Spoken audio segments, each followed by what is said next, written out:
ఆళ్వార్ మహారాజుకు వివేకానందుడు నేర్పినటువంటి గుణపాఠం ఏంటి? ఆళ్వార్ మహారాజు యొక్క చరిత్ర కనుక చూస్తే నిజానికి ఆయన చెప్పినటువంటి పాఠం ఈరోజు అందరూ కూడా శిరోధార్యంగా ఉండాలి.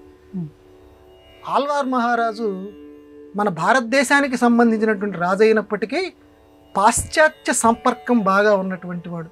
రాజ్యాన్ని, ఈ రాజ్యంలో ఉండేటువంటి ప్రజల విషయాన్ని వదిలేసేసి పాశ్చాత్య నాగరికత మోజులో ఎక్కువగా ఉండేవాడు. వాళ్ళంటే ఎక్కువ ఇష్టం ఉండేది, బ్రిటిష్ వాళ్ళంటే. అక్కడ పనిచేసే దివానొకరు, ఆళ్వార్ మహారాజు అప్పుడు దివాన్లు అనేవారు ఈ మంత్రులని వీళ్ళని.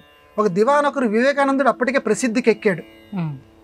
స్వామి, మీరు ఒక్కసారి వచ్చి, మీరు పెద్దవారు కదా, మా మహారాజుకి చెప్పగలిగిన స్థాయి మీకే ఉంది, కొంచెం పాశ్చాత్య సంసర్గం ఏర్పడింది, కొంచెం మంచి మాట చెప్పండి అన్న. వచ్చిన వెంటనే ఈయన సన్యాసి వేషంలో ఉన్నాడు కదమ్మా వివేకానందుడు. ఉన్న తర్వాత, ఏమండి మీరు ఇంత దృఢకాయల్లాగా కనపడుతున్నారు, ఇలా ఇంటింటికి వెళ్ళి భోజనమేమో ఏదో యాచన చేసి తింటారట రాజు అన్నాడు. రాజు హోదా కదా అయింది. రాజు ఎందుకు యాచన చేసి తింటాం ఎందుకండి, మాధుకర వృత్తి అంటారు, శుభ్రంగా కాయ కష్టం చేసుకొని తినచ్చు కదా అని వివేకానందుడు అన్నాడు. స్వామివారు అన్నారు వెంటనే, నువ్వు భారతదేశంలో పుట్టావు, పాశ్చాత్యుల యొక్క సంసర్గం ఎందుకు నీకు, వాళ్ళ స్నేహం నీకెందుకు, నువ్వు కూడా మామూలుగా భారతదేశంలో వాళ్ళు ఎలా ప్రవర్తిస్తారో అలా ప్రవర్తించవచ్చు కదా అని ఎదురు ప్రశ్న వేశాడు. అది నా యొక్క సహజ గుణం, ఇది కూడా సన్యాసులైనటువంటి మా యొక్క సహజ గుణం అని చెప్పాడు. సరే అలా ఒప్పుకుందాం, నాకెందుకు అనండి ఈ భారతదేశం అన్న, ఈ భారతీయులందరూ కూడా వాళ్ళ తత్వాలు చూస్తుంటే నాకు చాలా నవ్వు వస్తుంటుంది. ఆ విగ్రహాలకి నమస్కారం చేస్తారు. దేవుడిని భజించుకోండి, నాకు అభ్యంతరం లేదు, విగ్రహంలో దేవుడు ఎక్కడ ఉంటాడండి, ఆ చిత్రపటంలో దేవుడు ఎక్కడ ఉంటాడండి.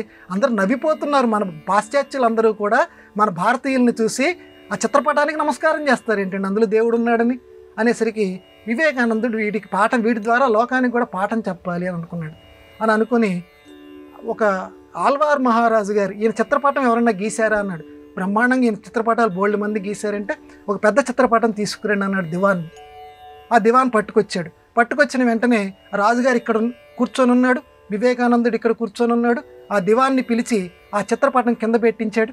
పెట్టించి ఎవరు, మహారాజు గారి యొక్క చిత్రపటం, దీని మీద ఉమ్మేయి అన్నాడు. ఆ దివాన్ వణికిపోయాడు.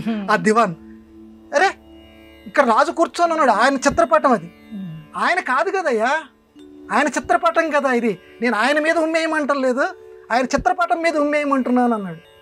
అయిపోయి ఎలా ఉమ్మేస్తానండి, అది ఆయన చిత్రపటం కదా, ఏ ఆయనేనేంటంటే ఇప్పుడు అంటే ఆయనే అనేటువంటి భావన నీకుంది కదా, అంటే ఎవరు వచ్చి ఉమ్మేయలేపారు, ఆయన ఒక్కరే కదా, మిగతా వాళ్ళని కూడా రమ్మన్నాడు.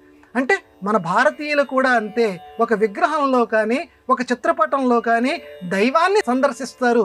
విగ్రహానికి నమస్కరిస్తున్నానని చెప్పి ఏ భారతీయుడు అనడు, విగ్రహానికి అని ఎవడు అండు, నేను దేవుడికి నమస్కారం చేస్తున్నాను, నీకు దైవ దర్శనం అయిందా అంటాడు. విగ్రహంలో దేవుణ్ణి చూస్తున్నాడు, సర్వాంతర్యామి అయిన దేవుణ్ణి చూస్తున్నాడు. అందుకని ఆ రకంగా భక్తి శ్రద్ధలతో పూజ చేసుకుంటారు మా భారతీయులు. ఒక విగ్రహంగా, ఒక చిత్రపటంగా ఉన్న ఆయన మీదనే ఆయన సజీవుడేమో అని చెప్పి నువ్వు భ్రమపడి ఉమ్మేయటానికి వెనకాడేవే, మరి దేవుణ్ణి ఆరాధించకుండా మేము ఎలా ఉంటాము? ఆళ్వార్ మహారాజ్ అప్పటి నుంచి కూడా ఆయన యొక్క కాళ్ళ మీద పడిపోయాడు, పూర్తిగా మారిపోయి ఆ పాశ్చాత్య స్నేహాన్ని మొత్తాన్ని మానివేశాడు. ఈ రకంగా ఆ మహారాజు గారి వృత్తాంతం ద్వారా లోకానికి వివేకానందుడు విగ్రహారాధన ఎందుకు చేస్తారు, విగ్రహారాధనలో ఉన్నటువంటి గొప్పతనం ఏమిటి లోకానికి చాటి చెప్పాడు.